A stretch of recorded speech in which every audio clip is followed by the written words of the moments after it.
e prescrições curriculares. Né? Essa atividade marca o encerramento das atividades integradas que nós temos construído ao longo do semestre aqui no curso de História do campus de Rolim de Moura, da Universidade Federal de Rondônia. A professora Ariana Costa tem graduação em História pela Universidade Federal do Rio Grande do Norte, mestrado em História pela Federal da Paraíba e doutorado em História Social pela Universidade Federal do Rio de Janeiro. Atualmente, professora da Universidade do Estado do Rio Grande do Norte, tem experiência na área de História, com ênfase em formação do profissional de História, atuando principalmente nos seguintes temas: ensino de História, formação de professores, currículo, História do ensino de História e Estado supervisionado. Já atuou como avaliadora de livro didáticos do PNLD e atualmente é coordenadora diária do PIB de História da UERN. São informações extraídas do lado da professora Ariana Costa. Professora Ariana, por favor, seja bem-vinda, com você. Boa tarde, todo mundo.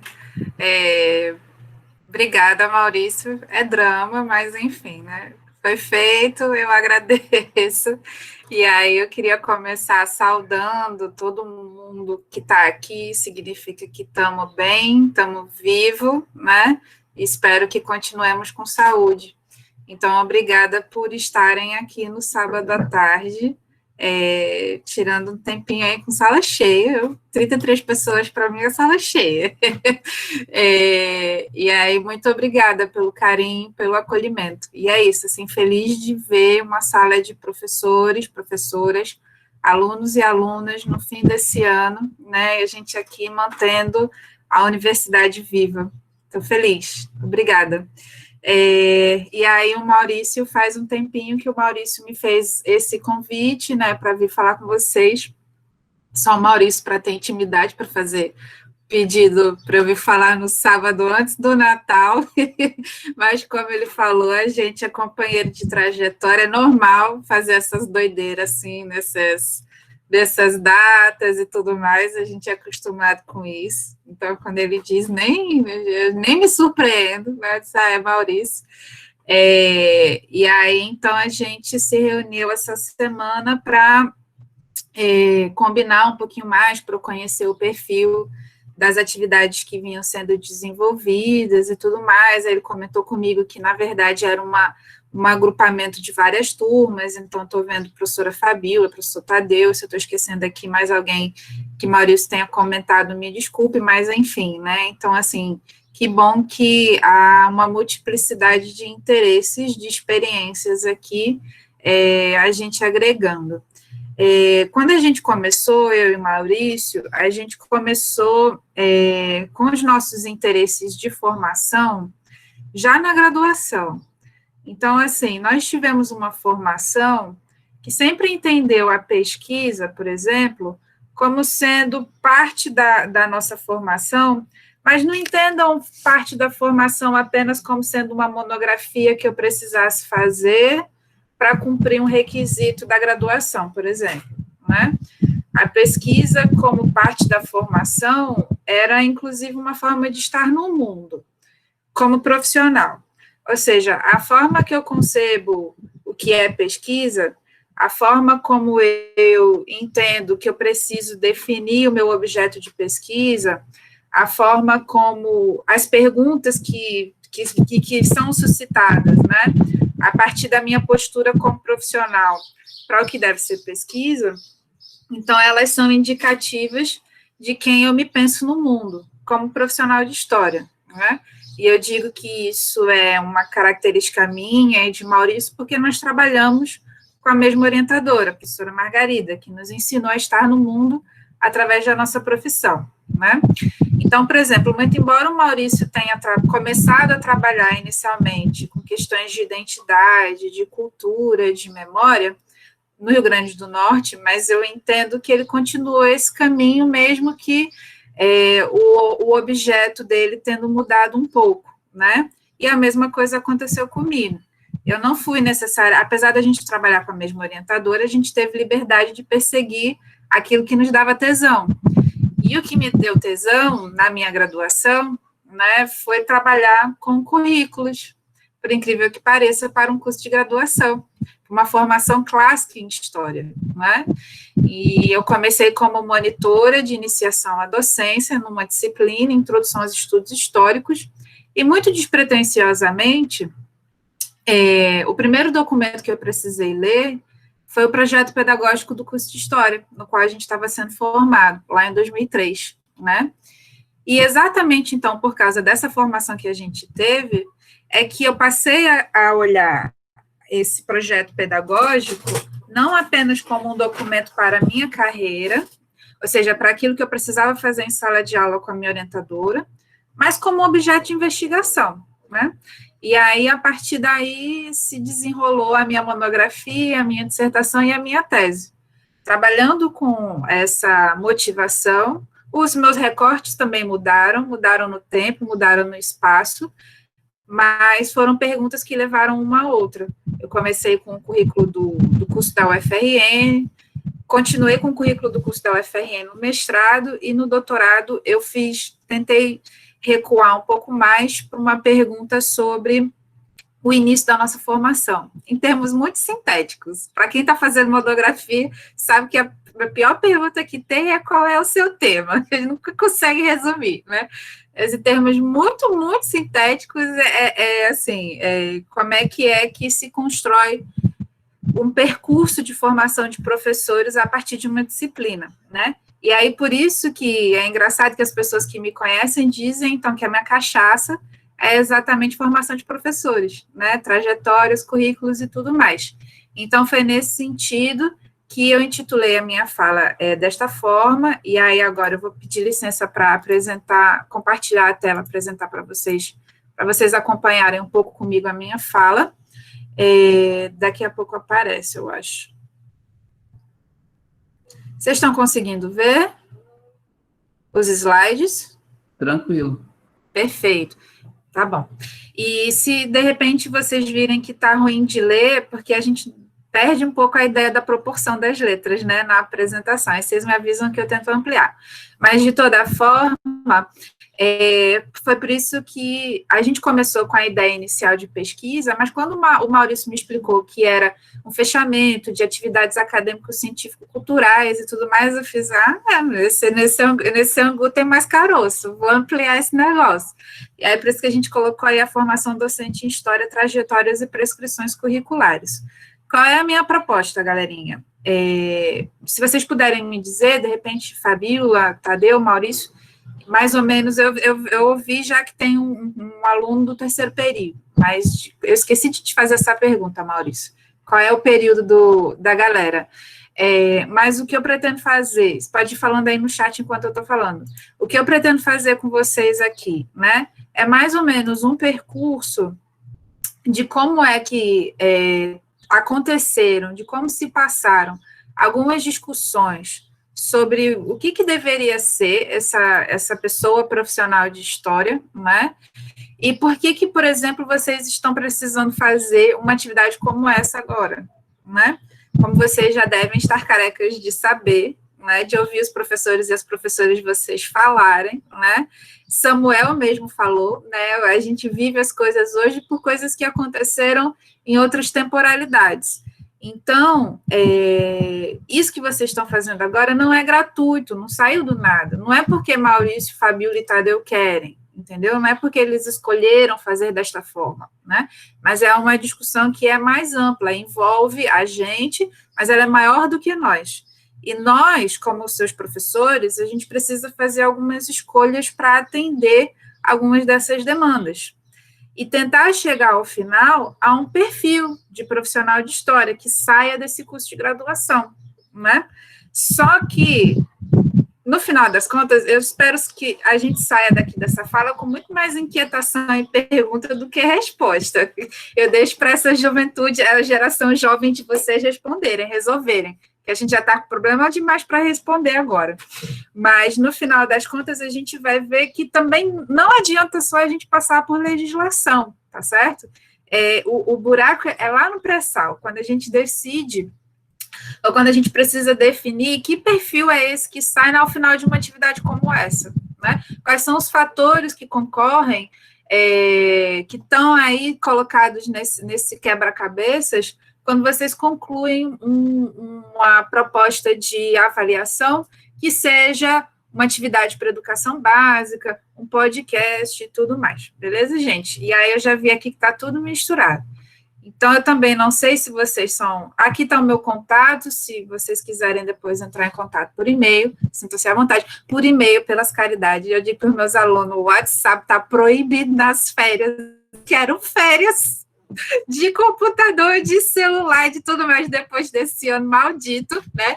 Mas por e-mail tá bom, que a gente até leva o nosso tempo para responder, responde quando puder e tudo mais, então dá certo, vai dar certo para todo mundo, né? E aí, por exemplo, eu peguei aqui, eu trouxe alguns dados para a gente compreender, por exemplo, né, o que vocês estão fazendo aí em Rolim de Moura, nesse sábado à tarde, 19 de dezembro de 2020, outras 451 cursos no Brasil também precisaram fazer. E isso a gente está trabalhando com dados que são de 2017, que é os dados liberados pelo último censo do ensino superior. O professor Mauro Coelho, que é o segundo secretário da AMPU Brasil, ele falou que neste ano a gente já ultrapassou 600 cursos de história no Brasil, tá certo? E, evidentemente, a maior parte aí vai ser de licenciaturas. Eu não sei fazer o cálculo dessa percentagem, mas já imagino que seja, sei lá, 85 para 15, né, 90 para 10 de licenciaturas e bacharelados. E aí, então, nós somos, né, essa massa aí, precisando cumprir essas cargas horárias de atividades acadêmico-científico-culturais, né? Não são só vocês. Fabíola, Maurício, Tadeu não são chatos, né? O curso de História de Rolim de Moura não é chato, né? Todos os nossos alunos ficam nessas carreiras para juntar certificado, para a gente definir o que é atividade acadêmico-científica, para poder conseguir se formar e tudo mais. Então, estamos todo mundo junto nessa, tá certo? E aí, vejam só, desses 515 cursos, por exemplo, né, a gente tem aí, nas licenciaturas, vamos lá, então vamos aos poucos, né, o que é esse profissional de história que está saindo dos cursos de graduação? O que vocês são? Quem são vocês na fila do pão? Vamos tentar compreender a fila do pão, né?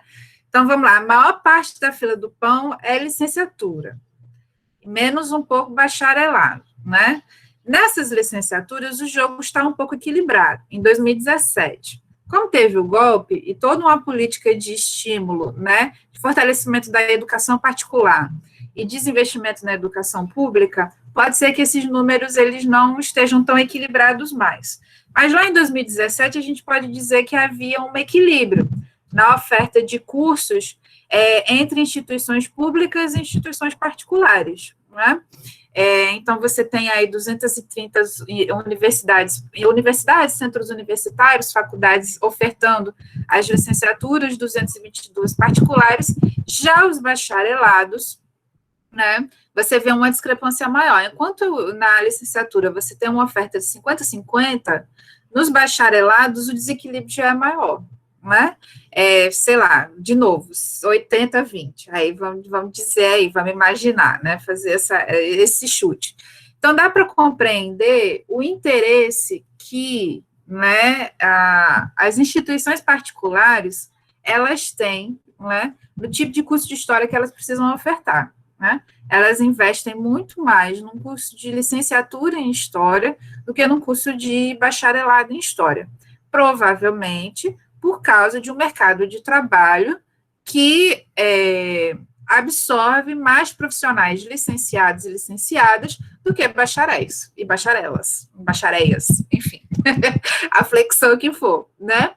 Mas então a gente já está vendo aí, por exemplo, a quantidade, a existência, o número de cursos existentes, né? Ele depende também aí da disponibilidade possível, também ditada por um mercado de trabalho, né? Uma vez que há um equilíbrio, vejam só, entre públicas e particulares, né?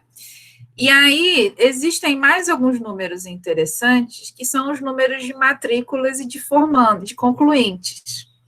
Talvez vocês se identifiquem, a gente também, eu, Fabíola, Maurício, Tadeu, né?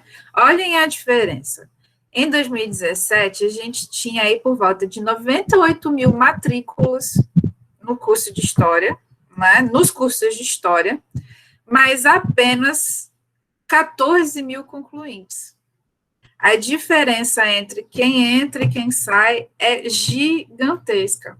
E ela se reproduz nos números da licenciatura, que são alunos e alunas que precisam cumprir exatamente essas etapas que vocês estão precisando cumprir.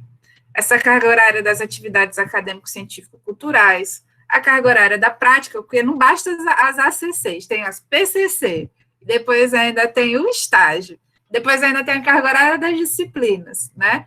Então, é toda essa estrutura que vocês precisam dar conta. E muita gente caindo pelo caminho, muita gente mesmo. Um dia eu tiro para calcular essas porcentagens, porque a porcentagem dá uma noção maior, né, da diferença. Mas já dá para perceber que é muito.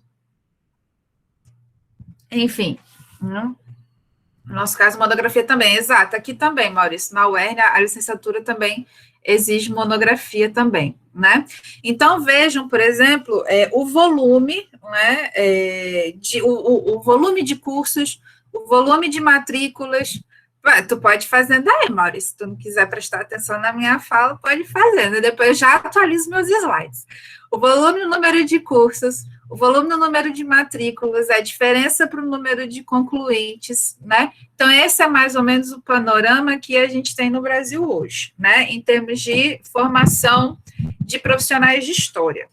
E essa formação, como vocês são testemunhas hoje, né, exige uma série de cumprimentos que vocês precisam atender. A carga horária, a monografia, um mínimo de notas, um mínimo de competências, um mínimo de habilidades, né, e tudo mais. Mas, apesar da gente ter essa quantidade significativa, esse número significativo de formandos e formandas em História, de cursos de licenciatura e bacharelado em História, né, é possível dizer que, por exemplo, a nossa experiência, essa experiência que a gente tem de formação no Brasil, de profissionais de História em nível superior, ela não tem nem 100 anos, né? Somos uma profissão no Brasil bastante recente, né? Eu não sei se, de repente, eu estou sendo redundante, vocês me avisam aí no chat, mas e se vocês já viram isso na graduação de vocês, mas, por exemplo, a área de História, nem sempre ela foi uma área disciplinarizada na escola, né? Então, por exemplo, o conhecimento histórico, ele, até o século XVIII, perdão, ele não era uma matéria na escola, né, e nas faculdades. Ele era a gente não tem hoje nossas ciências auxiliares, a gente às vezes ainda chama, né, a heráldica, a paleografia, a numismática e tudo mais. Não são as ciências complementares, disciplinares com as quais a gente dialoga, né? São as auxiliares mesmo, né? Aquelas praticamente técnicas que a gente usa para ajudar a gente a escrever a história, a investigar a história. Então, a história, ela tinha mais ou menos a mesma função, né, para outras áreas. Quando é que a galera estudava história? A galera estudava história numa disciplina de direito, numa disciplina de teleologia, né? Teologia, numa disciplina de filosofia, né? Porque os episódios históricos, os discursos e tudo mais, eles eram utilizados como exemplos numa classe de direito, numa classe de filosofia, numa classe de teologia, né? Então, a gente era realmente ciência auxiliar dessa galera.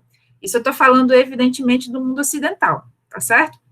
Eu não tenho muito domínio sobre experiências diferentes dessa.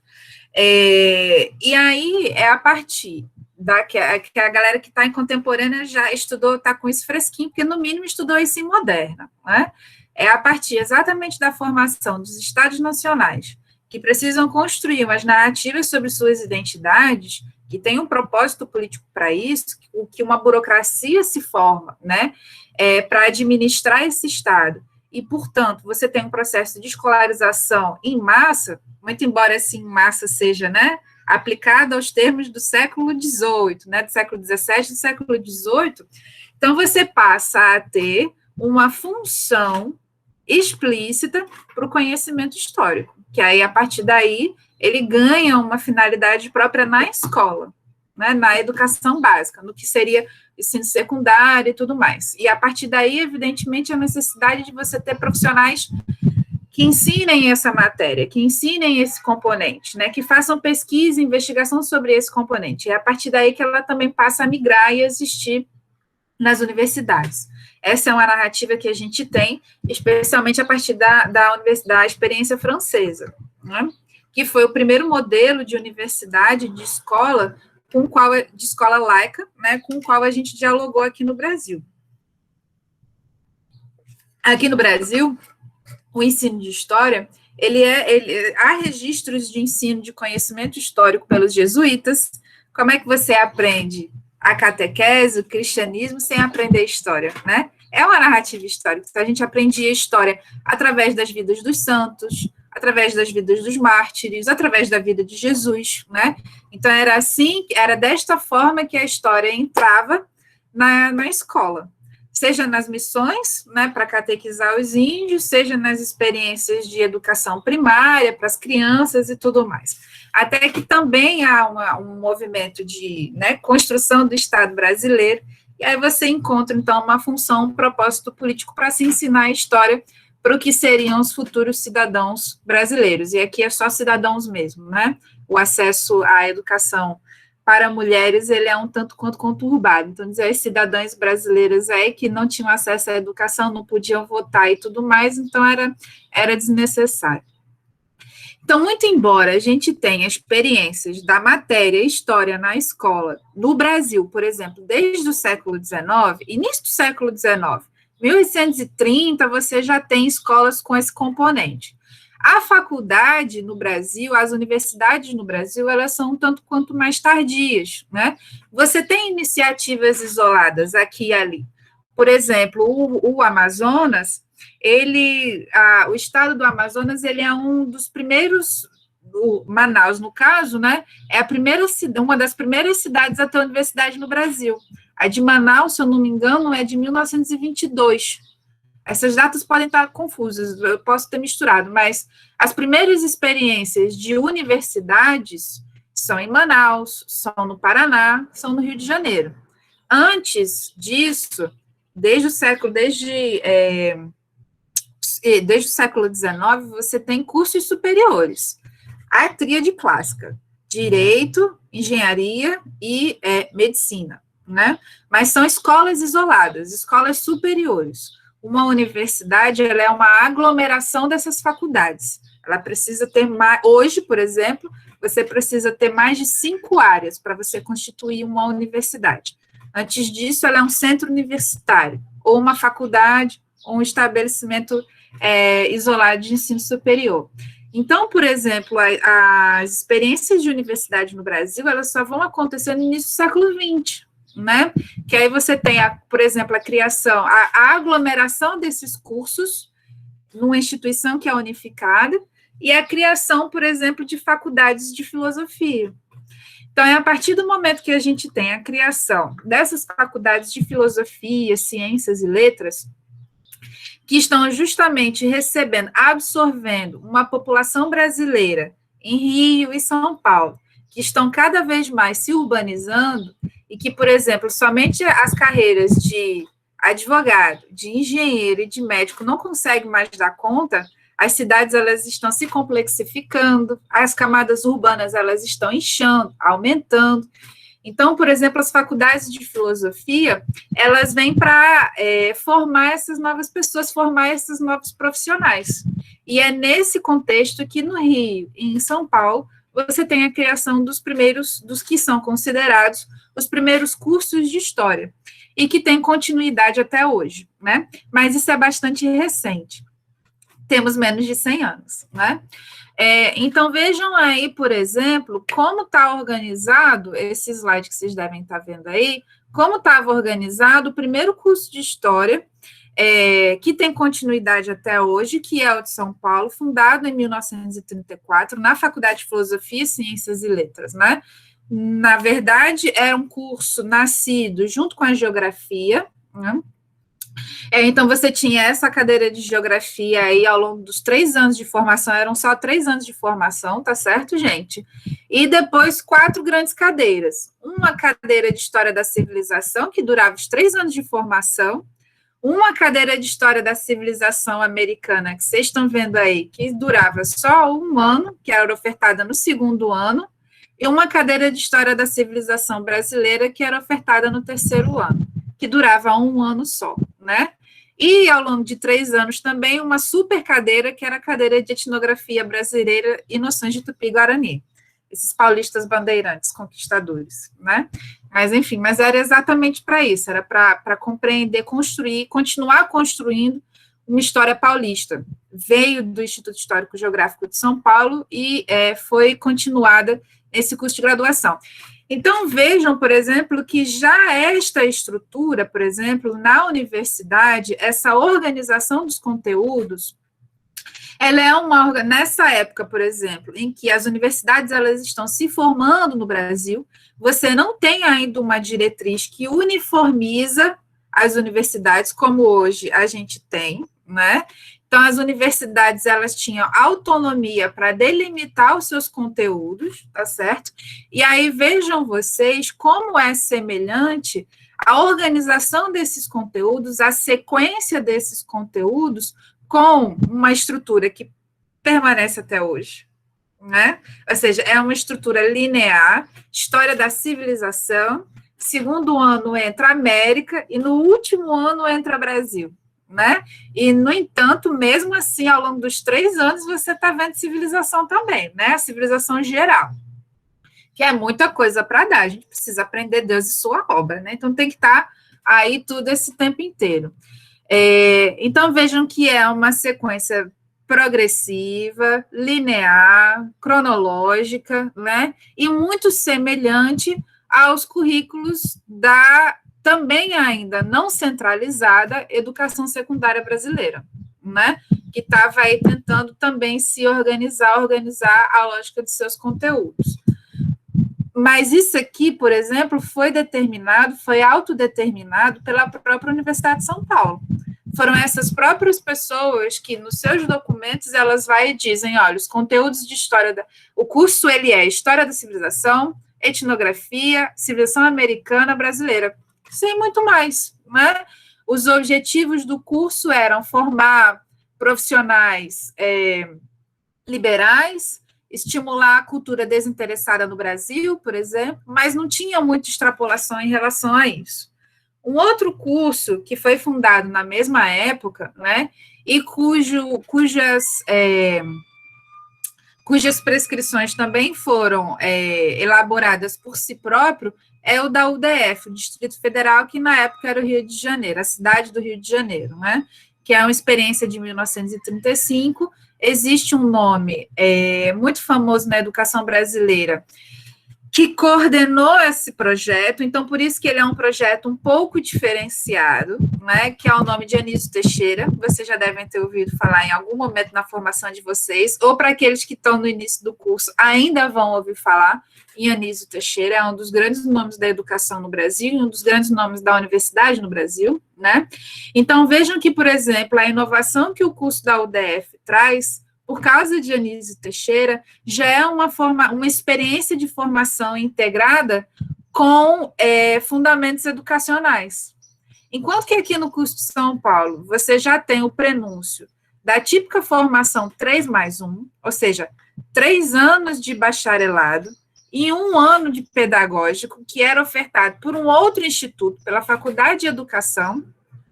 Aqui na UDF, o que a UDF escolhe fazer? Ela escolhe dar tudo junto, né? Então, óbvio, o primeiro ano, por exemplo, ele tem essas disciplinas de processo histórico, que é a antiguidade, Idade Média, e aí alguma interdisciplinaridade, né? Mas vejam que já no 2º ano você já tem disciplinas como organização do programa e material didático de geografia, biologia educacional, sociologia educacional, inquéritos e pesquisas, introdução ao ensino, etc, etc e tal. Então, já na década de 30, já na nossa fundação, às vezes a gente acha que está inventando a roda, mas já tinha uma galerinha tentando fazer essa integração, né? Tentando escapar do modelo 3+1. Exatamente por ser um modelo para frentex, esse modelo da UDF, ele cai por terra com o Estado Novo. A galera vem para o Estado Novo, Getúlio Vargas começa a centralizar o Estado brasileiro, centraliza a educação também. E aí, o que acontece? A experiência da UDF ela é encerrada, e aí os seus professores eles são transferidos para a Universidade do Brasil, que depois virou a Universidade Federal do Rio de Janeiro. Mas o que eu quero dizer com isso aqui? Que, olha, existe um modelo de organização dos conteúdos, que é esse modelo aqui, linear, progressista, progressivo e tudo mais, né? E isso aqui, por exemplo, é o que servia como documento que estabelecia o perfil da gente, o perfil de quem saía num curso de história. Estão acompanhando? Em 1960, e assim ia, né? As universidades delimitavam seu perfil, o que o governo federal ele podia fazer. Por exemplo, em 56, em 55, ele separou História e Geografia. Então, uma coisa é uma coisa, outra coisa é outra coisa. O que ele fazia, ele era delimitar, por exemplo, o que era história, o que era geografia, né? Como é que você separava as cadeiras e tudo mais. Mas não havia necessariamente uma prescrição de objetivos, uma prescrição de competências, de habilidades, uma delimitação de conteúdos, etc. e tal, né? Até que em 1962, por exemplo, o parecer 367, se eu não me engano, depois se alguém tiver em dúvida, é só colocar assim, currículo mínimo, curso de História 1962. Em 1961, você tem a promulgação de uma nova LDB, que vai justamente de uma LDB, na verdade, né? A primeira Lei de Diretrizes e Bases do Brasil. Hoje, a gente está sob a vigência da LDB 9496. Lá embaixo tem o número dela direitinho, acho que é 9394/96, né? Mas essa é a descendência dessa primeira LDB de 1961, que a cada tempo ela é revista, né? E o que aconteceu em 1960? A LDB de 1961 previa que o Conselho Nacional de Educação, então, ele deveria estipular currículos mínimos para os cursos de História do território nacional, né? E isso é efetivamente o que acontece. Então, enquanto antes, por exemplo, a gente tinha cada um dos cursos estabelecendo os seus perfis, organizando os seus conteúdos, a cada vez maior centralização do Estado brasileiro, né, vai fazer com que, a partir de 1962, todos os cursos brasileiros, do Acre ao Rio Grande do Sul, do Amapá ao Rio Grande do Sul, eles precisem obedecer a uma mesma lógica de organização, né? É por isso que ele é chamado de currículo mínimo. E esse documento, o que ele vai prescrever como perfil para esses profissionais? Pessoas que tenham estudado essas coisas aqui. Esse aqui foi mais ou menos o currículo que eu e Maurício estudamos na UFRN. Introdução ao estudo da história, antiga, medieval, moderna, etc, etc. Algumas complementares, né? E as pedagógicas que caracterizavam a nossa formação licenciada, né? Mas vejam que a definição do que é esse profissional de história é definida, perdoem a redundância, pelos conteúdos prescritos, né? E tudo isso somava um total aí de 2.788 horas, tá certo? Tudo bem que isso aqui se desdobra em, por exemplo, antiga 1, antiga 2, medieval 1, medieval 2 e tudo mais. Mas a base da nossa formação tinha que ser essa, tá certo? De fato, Maurício, em 62 só é pensar em introdução ao estudo da história, e à medida que você vai, por exemplo, o nosso curso, a nossa formação é de 2003, né? Então, entre 96 e até 2001, você tem meio que um hiato aí nas prescrições. Então, os cursos vão aproveitando para ir criando as suas próprias derivações, né? A teoria para a introdução e tudo mais. Mas, então, assim, a gente tem aí uma vigência de 72, 82, uma vigência de 30 anos desse currículo mínimo. Ah, louca, né? Precisa contar nos dedos das décadas. Uma vigência de 30 anos aí desses currículos, até que com a redemocratização e a necessidade de, enfim, você tem uma nova Constituição, né? Em 1988, que vai prever novos objetivos, uma nova organização para a saúde brasileira, para a previdência, para a seguridade social, para a segurança e, evidentemente, para a educação brasileira. Então, por exemplo, a gente tem aí a publicação de uma nova lei de diretrizes e bases. A lei 9, aqui eu estava tentando me lembrar o número, né? A lei 9394/96, né? E o que acontece com essa lei 9394/96? Ela vai dizer o seguinte, que, olha, as universidades, então, a partir de agora, elas vão ter autonomia para fazer o quê? Criar, organizar e extinguir os seus cursos, né? E fixar, eu me lembrei do IFIX, né? A gente chama IFIX lá. Fixar os currículos dos cursos. Então, você sai, por exemplo, você tem um movimento que é meio assim, né, meio onda, uma total autonomia no início dos cursos brasileiros, aí depois uma centralização total desses cursos, até que em 96 o Estado brasileiro ele decide devolver a autonomia da gente definir quais são as matérias, como é que a gente organiza essas matérias, né? Mas, assim, não vira a casa da mãe Joana como era no início ainda não. A gente ainda tem algumas regras que a gente precisava cumprir, tá certo? Então, por exemplo, isso aqui, por exemplo, é tudo que os professores de vocês provavelmente passaram. Eu e Maurício, com certeza, né? Então, são processos longos, né? Em que você tem, por exemplo, quebra-pau entre as associações e as entidades, o CNE, os Conselho Nacional de Educação brigando com a AMPO, o AMPO brigando com o Conselho Nacional de Educação. Então, vejam que saímos de 96, de uma lei de diretrizes e bases em 96, né, para uma definição do que deveriam ser esses cursos apenas no ano de 2002. Então, 6 anos aí a gente levou para gozar da nossa autonomia, gozar da nossa liberdade e definir, então, nós mesmos o que é que a gente deveria ser, o que a gente deveria estar fazendo nesses 4, 5 anos de curso de graduação. Só que, como eu falei para vocês, não era a casa da mãe Joana, é liberdade, mas, né, aquela coisa, Deus me livre, mas quem me dera, mas, como é que é o mesmo? Deus me livre, mas quem me dera, essas coisas assim, né? É autonomia com algumas restrições. E essas restrições, elas vêm principalmente em termos de carga horária, né? Vem em termos de carga horária e elas vêm em termos de uma redefinição de como é que a gente pensa o objetivo de um curso de graduação.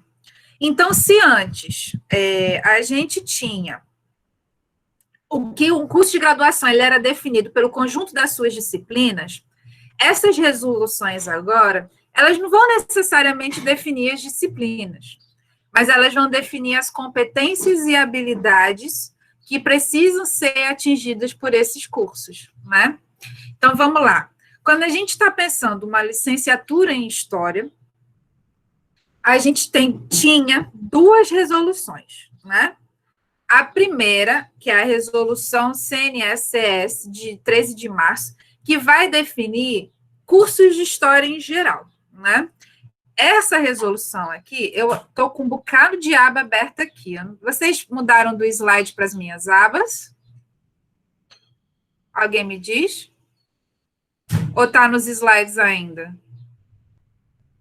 Está no slide, Ariana. Eu vou alternar. Mas deixa só um minutinho, deixa eu ver se eu acho aqui, porque eu abri as resoluções para vocês terem uma ideia. Aqui, achei. Eu vou só botar na página para quando eu alternar a apresentação, vocês verem como é diferente a discussão sobre o perfil, tá certo? Então, olha só. Achei. Vou alternar a apresentação. Só um minutinho. Janela. Tá indo, vai abrir.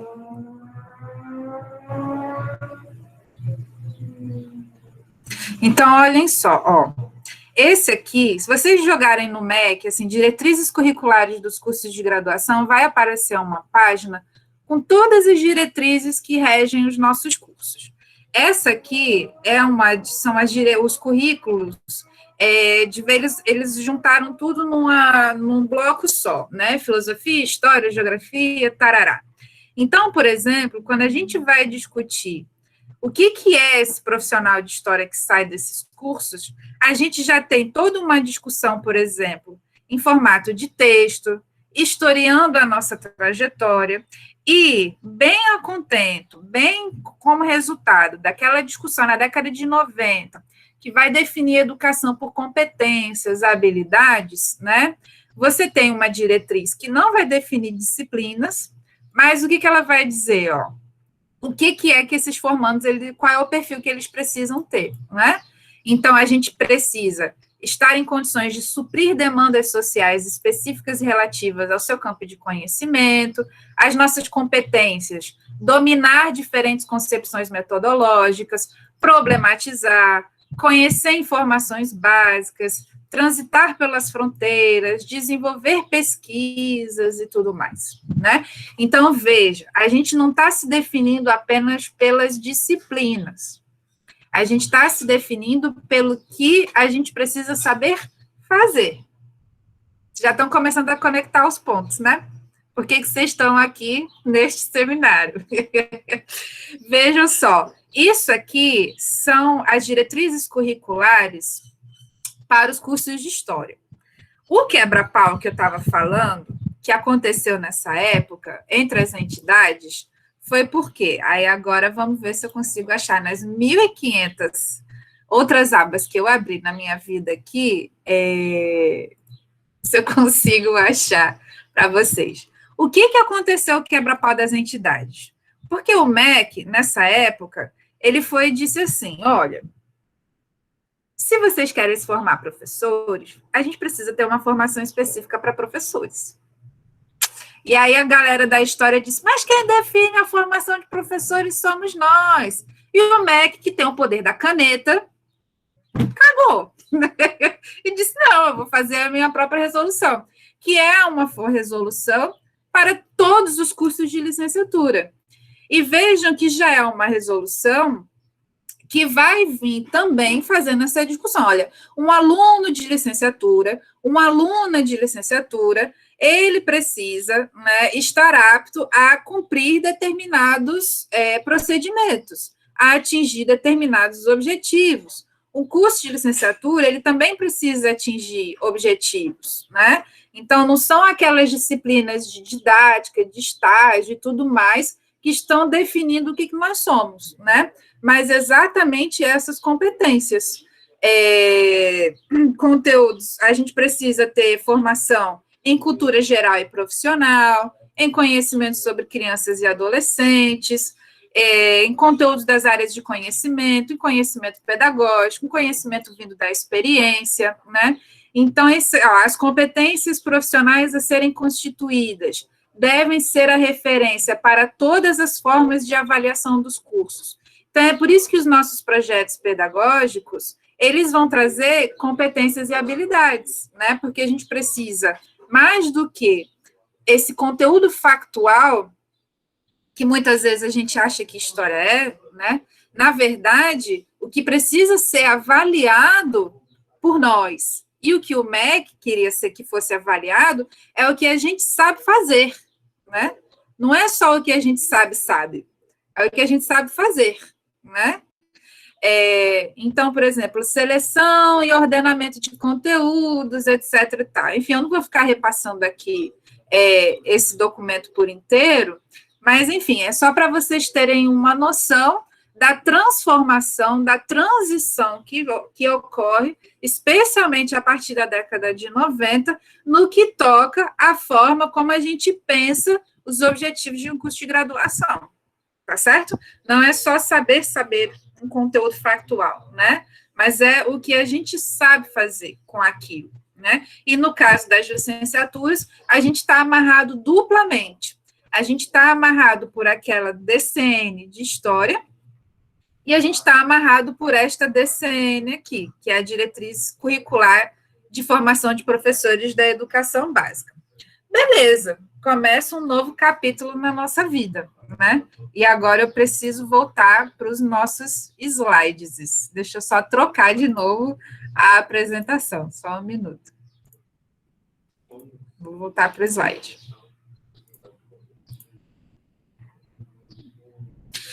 Então, vejam só, peraí, tá indo agora, né? Então, vejam só, a resolução que vai tratar da formação de professores, ela vai trazer, de 2002, ela vai trazer uma novidade. Ela vai dizer, olha, os cursos de formação de professores, eles precisam ter 1.800 horas desses conteúdos científicos. Então, filosofia vai ter 1.800 horas para as disciplinas de filosofia. Geografia, a mesma coisa. História, a mesma coisa. E aqui vocês já estão começando a ver numerozinhos que são bem familiares para vocês, né? Então, veja, ó, 400 horas de prática como componente curricular, 400 horas de estágio supervisionado e 200 horas de atividades acadêmico-científico-culturais. Isso aqui, enfim, leva um tempo para os cursos começarem a se adequar. Vejam só, eu e Maurício, eu não sei se Maurício já falou isso para vocês, comentou isso com vocês, mas quando a gente fez a nossa licenciatura, a gente só tinha 135 horas para a prática de ensino, que foi uma disciplina. Para estágio, a gente pagou uma disciplina de estágio, que foi o último semestre do curso, que é exatamente essa configuração aqui, ó, uma prática de ensino, né? A diferença para vocês que hoje provavelmente vão ter entre 3 e 4 disciplinas de estágio, né? Exatamente para tentar trazer a experiência dessa formação para mais cedo no curso. Para forçar vocês a integrarem as disciplinas de processo histórico, as disciplinas de conteúdos científicos, né? Todas são de conteúdo científico, eu estou usando a terminologia que está na resolução, tá certo? Mas para fazer com que a formação, primeiro, aumente a carga horária, que era ridícula, né? Mas, segundo, para fazer com que haja, então, uma espécie de tentativa de integração dessa experiência, do que é uma história da América pensada numa prática de ensino, o que é uma história contemporânea pensada numa prática de ensino. Então, você aumentou o estágio supervisionado, você tacou prática como componente curricular, todo mundo ficou com dúvida de saber como é que aqui isso ia ser resolvido, se ia ser distribuído nas disciplinas, se era para ser uma disciplina específica, e teve universidade que fez de um jeito, teve curso que fez de outro, né? E as 200 horas para vocês enriquecerem-se culturalmente, né?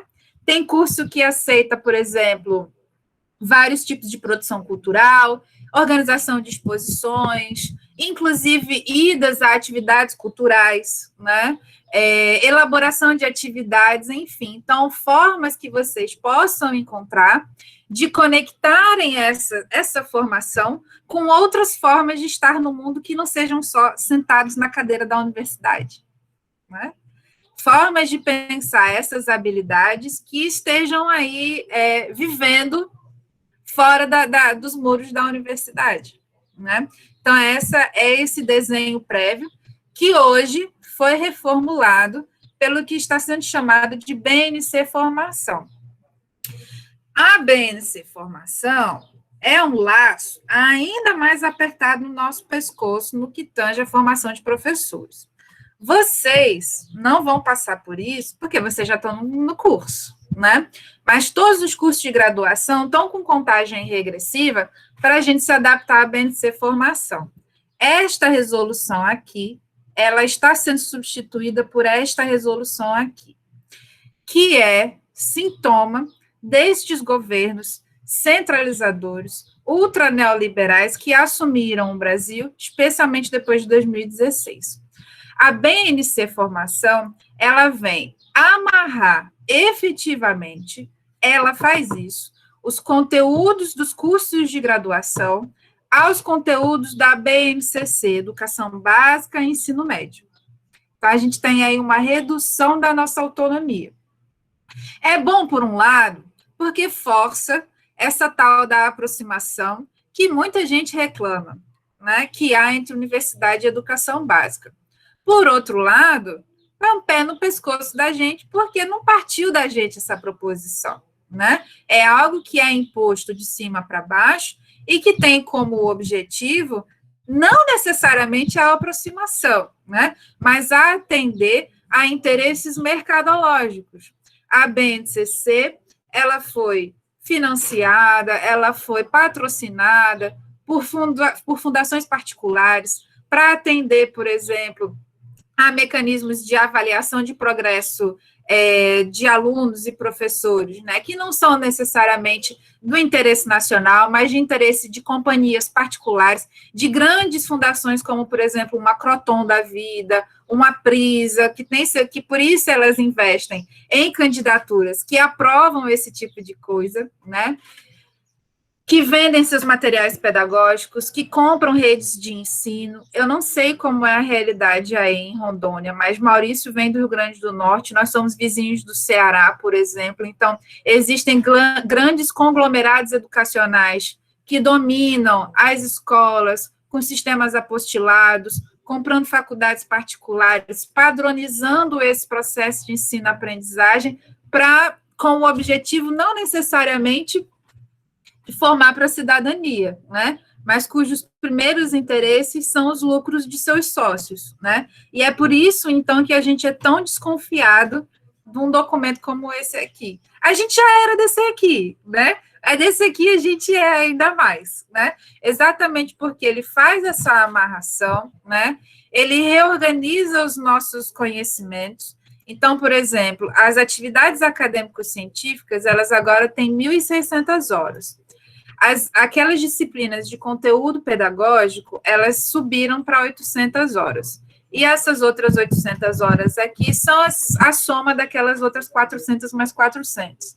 Mas nesses 1.600 aqui, por exemplo, a gente tem disciplinas como estatística, que a gente vai precisar inserir, língua portuguesa, muitos de nós já temos língua portuguesa, né? Mas, enfim, então, assim, há um esforço de você diluir ainda mais a experiência de formação de uma licenciatura ao longo do curso inteiro, mas o problema é o que vem junto com isso, né? Essa amarração com uma BNCC com a qual muitos de nós não concordamos, por exemplo, a nossa não participação na formação, na elaboração desse documento. Então, é aquele movimento que eu estava falando para vocês, né? De ondas. Total autonomia, centralização. Pouco mais de autonomia, menos autonomia agora a gente está tendo, né? Bom, aí juro que eu estou encaminhando para o meu encerramento, para a gente ir curtir o nosso sábado. Qual é a discussão? O que é que eu quero... quais são as provocações que eu quero fazer com vocês ao final, né? É que, vejam, a gente passeou por isso tudo aqui, legislações que, ao longo do tempo, prescreveram os conteúdos, organizaram os conteúdos. Por outro lado, deixaram de organizar os conteúdos, mas, por exemplo, definiram a nossa carga horária, definiram os espaços onde a gente precisa atuar, ou onde a gente pode atuar, né? Então, vejam que, quando vocês saírem, né, desse curso, ou no meio desse curso aí que vocês estão fazendo, a briga é entre vários fatores. Entendam briga mais como tensão, tá certo? O que vocês estão, a quem define o que vocês estão fazendo aí, não é só a área, Não foi só Legoff, não foi só Bloch, não foi só Sérgio Buarque de Holanda, Maria Odila Dias, Margarete Rago, Sidney Chalhoub, Margarida Dias Oliveira, enfim, não somos só os historiadores, nós historiadores, né? Ou seja, a área, quem define o que é que a gente estuda, né? A gente tem alguns laços com os quais a gente precisa negociar, que às vezes a gente obedece, às vezes a gente burla, né? Como vocês viram aí, por exemplo, a gente tem uma legislação educacional que fica baforando o nosso cangote, dizendo é carga horária para isso, é carga horária para aquilo, é competência para isso, é competência para aquilo. Mais recentemente, a regulamentação da profissão, que, no entanto, tem um impacto bem menor do que a legislação do MEC, por exemplo, para definir quem nós somos aqui na graduação, e, mais recentemente também, o mercado de trabalho, especialmente por causa das reformas, da reforma trabalhista, por exemplo, que foi aprovada, foi o quê? 2018, 2017 ou 2018? Né? Depois vocês me corrigem aí. Um mercado de trabalho que está cada vez mais precarizando a nossa atividade, né? Que, por exemplo, vocês já devem ter ouvido falar da expressão da uberização de professores, ou seja, professores que não necessariamente acompanham uma turma por inteiro, professores, iniciativas que querem contratar professores por aula, por período, por semestre. Então, isso quebra os saberes que a gente mobiliza para planejar o nosso trabalho, né? Ou sistemas, ou a redução da nossa autonomia, por exemplo, com a necessidade de seguir um determinado sistema apostilado, né? Então, como é que a gente media esses saberes que a gente aprende aqui com, às vezes, regras que a gente precisa obedecer, senão o nosso emprego não está garantido na escola, especialmente nas escolas particulares, né? Que depois da reforma trabalhista está um mercado cada vez mais selvagem, né? A carteira de trabalho assinada para a geração de vocês, lamento dizer, mas é uma coisa que, por exemplo, não é a mesma experiência como foi para a minha geração e a de Maurício, por exemplo, né? Então, essas regras, elas também, essas necessidades, essas demandas do mercado de trabalho, elas também pressionam o tipo de profissional que vocês vão precisar ser quando saírem da universidade, o jogo de cintura que vocês vão precisar fazer, mediando conhecimento, mediando relação com o patrão, né, para saber ler a situação, para saber quando é que vocês podem resistir, quando é melhor não resistir e criar outras estratégias, né? Então, vejam um conjunto de fatores que estão implícitos nessas atividades acadêmico-científico-culturais que vocês estão apresentando aqui agora, né? Para que elas precisam servir, né? E aí, por fim, então, eu coloco para vocês aí o que eu acho que deva ser a nossa responsabilidade nesses 4, 5 anos que a gente passa aqui juntos e juntas, né? Primeiro, a gente precisa ter responsabilidade com a nossa formação. Se eu não domino a minha área, eu não tenho como contestar com qualidade, não tenho como contestar com fundamentação todos esses outros obstáculos, esses outros dilemas que o mundo põe para a gente e no qual a gente precisa agir. Eu não conheço Fabíola e Tadeu, mas eu conheço Maurício. E como o Maurício está fazendo junto com Fabíola e Tadeu, eu imagino que o perfil seja semelhante. Mas eu tenho certeza que Maurício ensinou a vocês que história é viva, história é da gente, né? História é sobre estar no mundo hoje. Então, assim, se eu não uso as habilidades que eu aprendo com conhecimento histórico para tomar minhas decisões, né? Então, essa formação, ela tem algum problema, né?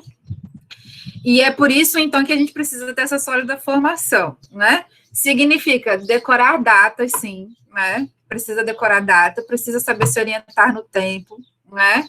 Mas precisa também saber o que fazer com essas informações, saber o que fazer com essas datas, né? Porque elas existem exatamente para a gente aqui. Eita, tem um errinho de digitação, mas enfim, elas existem justamente por causa disso aqui, né? Para a gente agir no mundo e por causa da vida, porque é a vida que informa isso aqui, né? É a vida que informa a história, ela é feita de gente, né? Então, a gente precisa ter compromisso com a formação, precisa ter compromisso com o mundo e com a vida com a qual nós estamos envolvidos, né?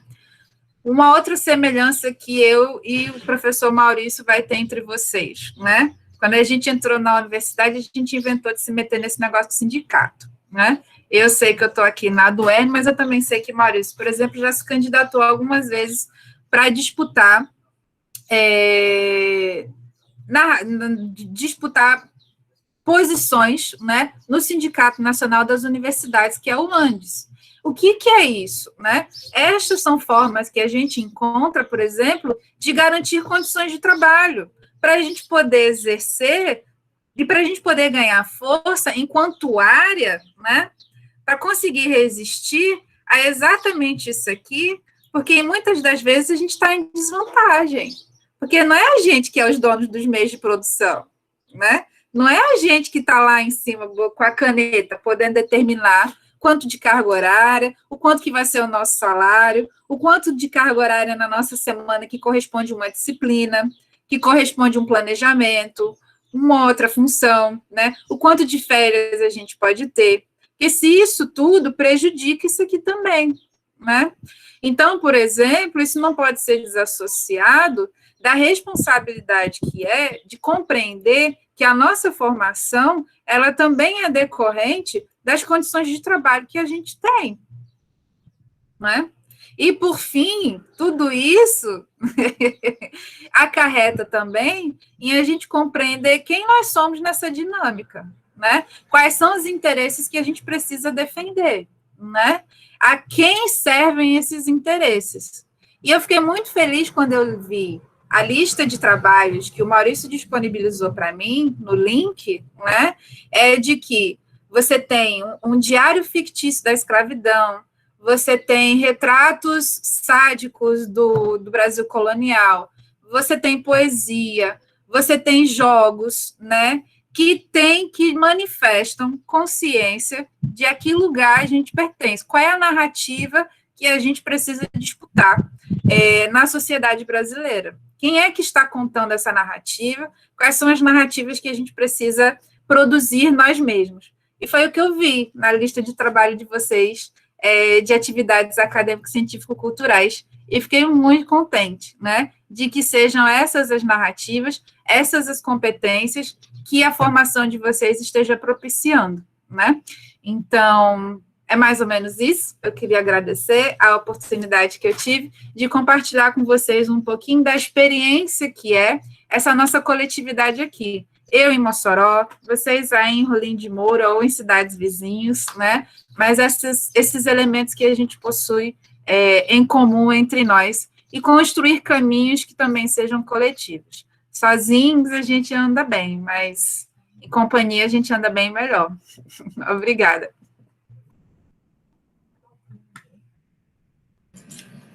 Ariana, muito obrigado. Você tem mais um tempinho para estar conosco aí? Tá. Pessoal, está à disposição alguém que quer fazer algum comentário, fazer alguma pergunta, fazer alguma reflexão, algum questionamento da professora Ariana? Está aberto. Ariana, João, eu gostaria de fazer. Bom, na verdade, é a proposta inicial que o João tinha mandado o cartaz, lá, aí mudou o título, e eu gostaria, eu também venho, acho que um pouco da formação meio que com você e do João ali, né? Ainda é do 3+1, bacharelado e licenciatura. Eu queria que você falasse um pouco sobre a ideia da pesquisa. Você falou, o percurso é curto, né? 100 anos no campo da história é curto, e eu queria que você pensasse um pouco, falasse um pouco para nós sobre a pesquisa também, né, nesse preâmbulo da formação que nós nos embrenhamos aí e temos assumido essa plataforma dentro desse caráter político a nossa posição política, essa nossa formação de não só fazer as leituras desses manuais, dos diversos manuais, mas também na construção desses recursos, né? Fazendo aí, eu não gosto de falar da mediação, porque eu acho que nós temos autonomia e autoria nesses processos, e nós construímos novas significações sociais na interlocução com os alunos ali. Aqui, e os nossos pares, né, que atuam nas escolas básicas também. Então, eu gostaria de brindar a gente aí um pouco com...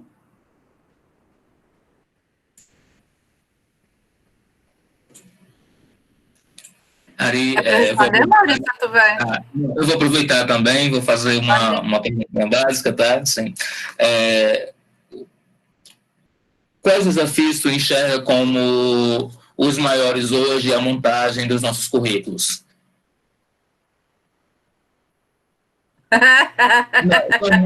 Tomando, por exemplo, tá? Vou tentar reduzir a amplitude da pergunta.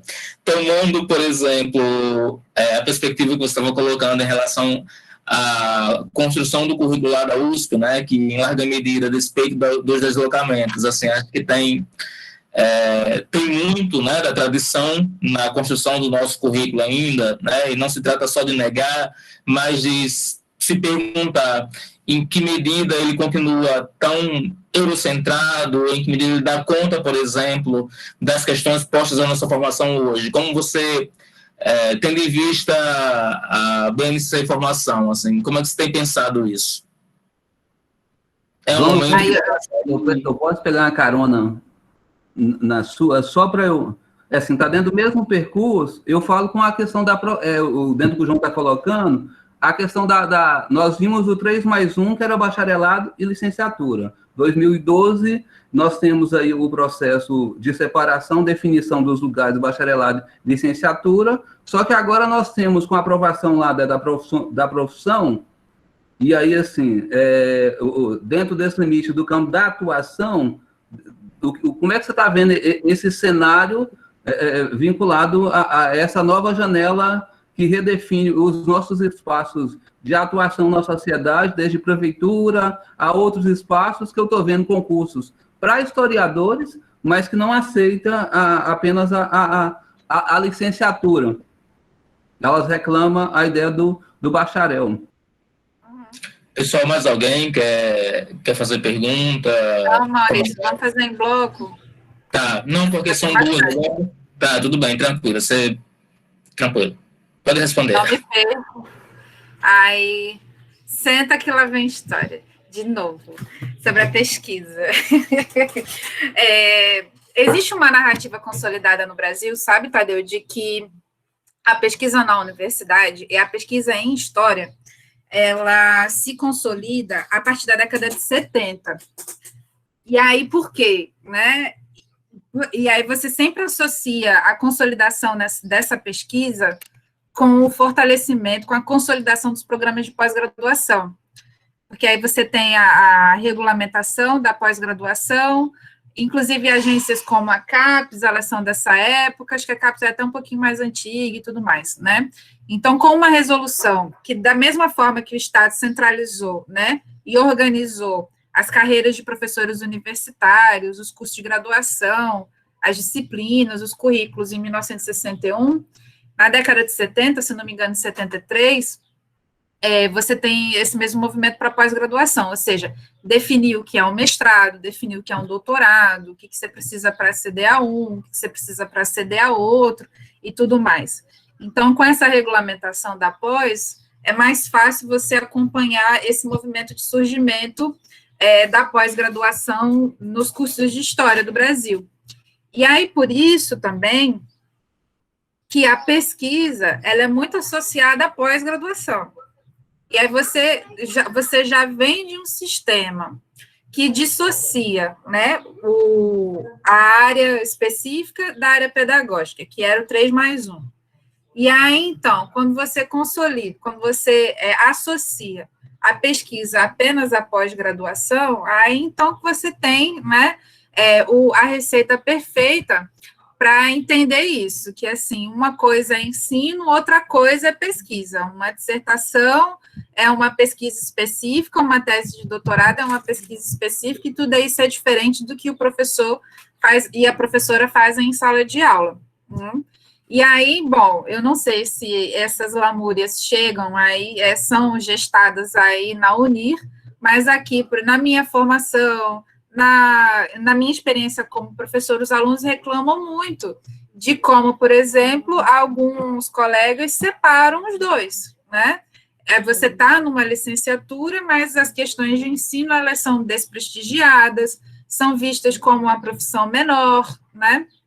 Como uma atividade menor por comparação com a atividade de pesquisa, né? Então, assim, eu coloco isso na conta exatamente do desenvolvimento da universidade brasileira, do sistema de pós-graduação brasileiro, e na conta da desvalorização da carreira docente no Brasil, da desvalorização do magistério, né?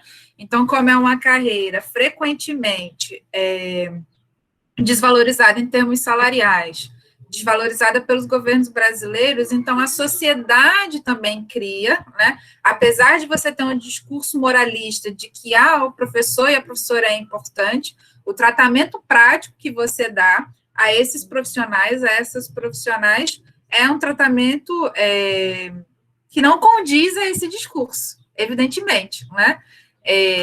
Então, assim, eu atribuo, em termos gerais, essa diferença de distinção, né, é bem aquela coisa de distinção do Bourdieu mesmo, essa diferença na distinção a essa trajetória.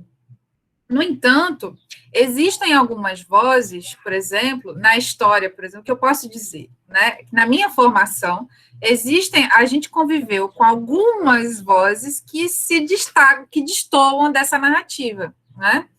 Vejam, mesmo que a gente tenha uma atividade, uma atuação que a gente acha que está sendo voltada para a pesquisa numa disciplina, né, a gente continua ensinando, né? Mesmo quando a gente está formando os alunos para a pesquisa, a gente está ensinando. Então, é isso que eu digo para os meus colegas, né? O que você está fazendo quando você está ensinando história medieval, né? Ou seja, você está ensinando, ainda que seja de uma forma conservadora, de uma forma tradicional, ou que seja formação para a pesquisa, mas aquilo é uma atividade de ensino, e que nossos colegas muitas vezes não enxergam dessa forma, né? Então, assim, nesse sentido, por exemplo, o que eu acho? A solução para quebrar um pouco essa visão, ela veio dos programas formativos, né, para restabelecer essa visão, né, para restabelecer um pouco o prestígio da carreira docente, de professores e professoras como produtores de conhecimento, veio dos programas formativos, PIBID, RESPED, Profhistória, né, que aportaram dinheiro na escola, aportaram dinheiro na universidade, forçar a presença de alunos e coordenadores nas escolas, forçar a presença de professores da educação básica na universidade, transformando esses saberes, né, no caso das nossas licenciaturas na escola e no caso dos colegas professores nas dissertações do Profhistória. Transformando esses saberes, né, ou dando a esses saberes o status científico que eles sempre tiveram que ter, deveriam ter tido, minimamente, né? Nesse sentido, por exemplo, no campo, por exemplo, do ensino de história no Brasil, há uma diferença muito grande antes e pós programas formativos, né? Porque existem simpósios, se você for ver a nacional, perspectivas de ensino de história e tudo mais, porque você tem cada vez mais simpósios temáticos para trabalhar com resultados de trabalhos apenas do Profhistória, ou apenas num PIBID, apenas num RESPED, porque já é um volume tão grande de produção que pressiona aquela galera que fica com essa babaquice de dizer que a pesquisa é maior do que o ensino, né? Quando, na minha opinião, na minha formação, são duas coisas que são inseparáveis, não existe, assim, não consigo conceber uma sem a outra, né? A gente pesquisa para preparar nossas aulas, a gente pesquisa para vir para a sala de aula, para formar outras pessoas, né? Ou quando eu estou formando para pesquisa, eu também estou ensinando uma determinada forma de ser, de estar no mundo, do que é um profissional na academia, do que é um objeto de interesse da sociedade brasileira que precisa ser financiada para ser pesquisa e tudo mais, né? Infelizmente, a gente vem vendo um recuo no financiamento dessas políticas, né? Então, espero que o avanço delas tenha sido suficiente para causar esse tensionamento nos cursos de graduação e fazer com que esse ganho tenha sido um pouco mais permanente, sabe, Tadeu? Eu tenho hoje um número muito maior de alunos e alunas que gostam, que querem produzir monografias em ensino, que querem transformar as suas experiências de estágio nas suas monografias, por exemplo, porque vem ali uma motivação para investigar, para construir conhecimento novo e tudo mais, né? E, em geral, são ex-PIBidianos, ex-PIBidianas, residentes e tudo mais, né? Então, eu espero que a gente tenha conseguido transformar isso numa conquista que tenha sido um pouco mais permanente do que esse momento aí antes, 2004, 2005, né? A nossa geração, da forma como a nossa geração foi formada, né, Tadeu? Enfim. E aí, deixa eu só pular logo, então, para a regulamentação da profissão. Veja só, por enquanto, eu não vejo grande mudança na nossa área, na nossa formação com a regulamentação, né? Essa regulamentação, ela veio para regulamentar uma parte do mercado de trabalho, né? Que não é a licenciatura, por exemplo, porque a atuação do professor e da professora de história já era regulamentada pela LDB, por exemplo, só pode ter licenciado na sala de aula. Então, o impacto imediato nos cursos de graduação, por exemplo, o que eu vejo é mínimo, né? O desafio está em exatamente a gente ver situações como essa que você narrou, de postos de trabalho que não estão necessariamente ainda obedecendo essa lei, tentando encontrar formas de como a gente agir em relação a isso. Acontece que o mercado de trabalho, a maior parte do nosso mercado é para licenciados, né, e licenciadas. Então, assim, em termos de quantidade, o impacto da regulamentação era necessário, é uma luta importante, histórica da ANPU, né, mas eu vi, por exemplo, pessoas comemorando, dizendo que agora a história está protegida. Não, outras pessoas vão continuar produzindo livros de história, ninguém está proibindo ninguém de produzir, né, livro, blog, podcast e tudo mais. É para esses casos específicos, como você falou, um concurso numa prefeitura um profissional que vai atuar num determinado espaço e precisa ter determinados saberes, né, para não botar qualquer pessoa lá e a gente começar a normalizar pessoas produzindo fake news, negacionismos, revisionismo, que a gente está vendo que está pululando na sociedade brasileira, não só brasileira, né, mas ocidental dos últimos tempos. Mas, em termos quantitativos, eu ainda acho isso muito pouco em relação aos problemas que, por exemplo, a profissão já regulamentada, ela já traz, que é a de professor e professora sofrendo perseguição em escola, sendo demitido em escola, né, com trabalho precarizado. Então, assim, eu acho que esta outra batalha, dessas outras regulamentações, né, de reforma trabalhista, de BNCC e tudo mais, essa é uma regulamentação que precisa estar na ordem do dia, que a batalha da outra regulamentação, ela foi ganha. Não que não precisemos acompanhar, precisamos. Acontecem esses casos que tu está falando, né? Gente que ainda não está cumprindo a lei, né? Mas tem uns outros monstros mais cabeludinhos aí que a gente também não pode esquecer, com a empolgação da regulamentação da lei, né? E aí, a pergunta é de Maurício, os desafios para os currículos, Maurício, olha, veja só, eu vou dar munição para o teu menino. Porque eu acho que, assim, o desafio está em nós, sabe, Maurício? Nós, categoria docente. Vejam só, eu não sei como é o currículo da Unir.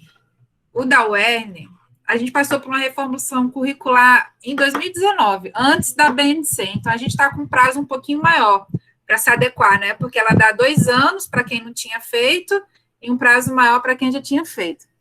E aí, assim, meus colegas super empolgados, porque o novo currículo ia resolver os gargalos da monografia, não sei o que lá, mas o currículo continua um currículo USP, por exemplo.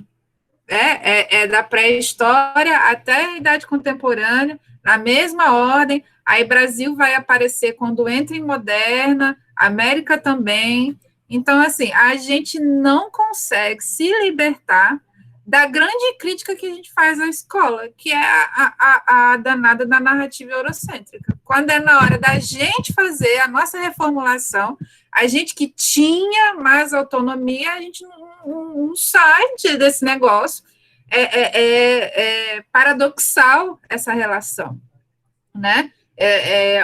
O nosso pé não é nem de barro, é de farinha, eu acho, assim, né? É estátua com pé de barro, porque o dedo a gente aponta para a narrativa da escola, que é tradicional e conservadora, a nossa narrativa continua sendo estruturada de uma forma conservadora, né?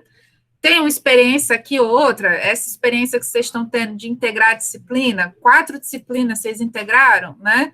Propuseram novas formas de avaliação. Ótimo, tomara que isso se multiplique, que isso vire maioria, que isso vire dominância nos cursos. Mas o principal, porque assim, a gente pode resistir à BNC? Pode, mas como é que a gente vai resistir à BNC? Propondo nos nossos próprios termos, ou seja, fazendo uma história que honre o discurso, porque, né, todo mundo adora fazer discurso em Instagram, Facebook e Twitter, né, que a história é onde fareja a carne humana, é porque a história é dos oprimidos, vista de baixo, que o sonho do oprimido é ser o opressor, tem que fazer uma história da pedagogia do oprimido, não sei o que lá. O discurso é lindo e maravilhoso, né? Mas aí, quando a gente vai organizar currículo, a gente volta para o conforto pré-história, né? O conforto da pré-história, da história antiga 1, 2, medieval 1, 2 e tudo mais. Então, assim, se a gente não concorda com a BNC formação, de que forma vamos resistir? Nos nossos termos que sejam, né, de fato, condizentes com as demandas da sociedade brasileira, a gente vai voltar para o conforto de sempre. Porque o peso da nossa formação ela é muito grande, né? Vejam, eu sempre digo para os meus alunos de graduação, vocês passaram 9 anos na educação básica, 9 anos no ensino fundamental, 3 anos no ensino médio, 5 anos em média na graduação. 12, 17 anos sendo alunos, 17 anos absorvendo um modelo de docência. 17 anos é muito tempo incorporando saberes pela observação, né? É muito mais pesado 17 anos do que os 4 semestres de estágio que muitos dos nossos alunos pagam e que a gente espera que seja revolucionário na atuação deles enquanto docentes. Então, quando a gente vai para a sala de aula, o que a gente vai reproduzir? Aquilo com o qual a gente está mais confortável, com o que a gente passou 17 anos vendo, né? Então, assim, esses 5 anos de graduação, então, poderiam servir para tentar romper um pouco com essa hegemonia, né? De um formato que a gente critica, mas que a gente reproduz, né? Ler texto, fichar, resumir, ler texto, fichar, resumir, ler texto, fichar, resumir. Escrever uma prova ao final, né? Em que a gente está avaliando o quanto de conteúdo os meninos sabem, mas não o que eles sabem fazer com esse conteúdo, né? Como é pensar uma faixa etária, um jogo apropriado para essa faixa etária, qual é o conteúdo que eu vou selecionar para essa faixa etária, com qual objetivo, né? Que é questionar uma narrativa hegemônica, fazer um poema, fazer um podcast, fazer um diário fictício e tudo mais, né? Então, eu acho que o principal entrave somos nós, igual as árvores somos nós. O principal entrave que eu acho somos nós, sabe, Maurício? E dois, o sucateamento que a universidade brasileira vem passando recentemente, né? Nós estamos trabalhando overtime, extrapolando nossas horas, com poucas condições de trabalho, cada vez mais precarizados, cada vez mais precisando dar conta de mais atividades em menos carga horária, né? Por exemplo, uma sala de aula que antes valia não sei quantas horas, está valendo cada vez menos, para a gente precisar dar conta de cada vez mais atividades na nossa semana, né? Então, eles contam com o nosso cansaço, né? Contam com a nossa desmobilização política, a criminalização das atividades classistas, né? O desprestígio pelos quais os sindicatos passam ultimamente, né? E como a gente não consegue associar como o desenvolvimento da área está ligado às condições de trabalho que a gente tem, né? Então, assim, eu colocaria esses dois elementos aí nesse rolê, sabe, Maurício? Elementos que são positivos, público cada vez, as políticas públicas educacionais do governo de Lula e Dilma, né? As cotas raciais, as cotas sociais. Então, nossas turmas, elas estão cada vez mais, vinham sendo cada vez mais diversas, né? Pressionando a nossa geração a rever, a repensar nossas práticas, a repensar nossos textos. Professora, por que não tem uma mulher preta na bibliografia? Professora, como é que eu respondo esse filme as críticas a esse filme da Beyoncé? Como é que eu trabalho com esse meme e tudo mais? Então, é uma juventude que está vindo, né, pressionar a gente. É para isso que a juventude serve para professor, né? Serve para pressionar a gente, fazer a gente repensar nossas práticas. Então, eu aposto minhas fichas em que que essa galera venha com sangue nos olhos, com interesses, né, que sejam, de fato, para a gente pensar o exercício democrático da cidadania. Infelizmente, tem uma juventude que está caindo no discurso que não caminha nesse sentido, né, e que nós estejamos abertos a repensar essas práticas, né. Não tem solução fácil, né, mas, enfim. Mais algum? Ariana, muito obrigado. Tá, vou ver. Pessoal, alguém tem alguma questão para fazer a professora Adriana? Ariana, desculpa. Não? Vocês podem usar o chat também, se quiser, tá? Não? Então, Ariana, eu agradeço imensamente a parceria, o aceite, inclusive no sábado à tarde. Não foi só pelas minhas loucuras de formação, mas também porque eu estou com várias atividades e era o dia que sobrava para conseguir fechar as atividades, né? E aí, assim, e não é porque a gente acaba tornando o sábado também um dia útil como qualquer outro, né? Assim, eu trabalhava um sábado, domingo, como de hábito, e aí, assim, chega uma hora que até isso, né, assim, a gente acaba naturalizando, né, a sociedade do cansaço, inclusive, né? Então, assim, queria agradecer imensamente a parceria, o aceite, né, e as reflexões construídas nesse momento, tá? Espero nos encontrarmos outras vezes. Um Feliz Natal, um Feliz Ano Novo, um abraço do tamanho do mundo. Com você aí, a finalização. Gente, eu agradeço. A sala cheia, mais de 30 pessoas. Agradeço a companhia no sábado à tarde.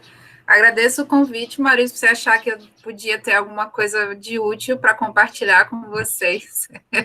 Parabenizo os trabalhos. Eu pedi para o Maurício me passar a lista dos trabalhos feitos. Parabenizo a vocês pelos trabalhos, aos professores e à professora pela condução dos trabalhos, pela proposição da atividade, né? Parabenizo vocês por terem, como eu falei no início, por estarem fazendo balbúrdia na universidade no sábado à tarde, né? Final de dezembro, no meio dessa pandemia, desse micróbio maldito, realmente, assim, é muito feliz saber que essa rede, essa comunidade, ela está aqui. A gente está tentando sobreviver aqui em Mossoró, vocês estão tentando sobreviver em Rolim de Moura, outras pessoas em outros lugares, e a gente está tentando manter a Universidade Brasileira de pé. É isso. Obrigadão, Ariana. Obrigadão aos estudantes, às estudantes, a todo mundo. Tadeu, Fabi, um cheiro no coração. A gente se vê por aí, tá? Beijo. Tchau.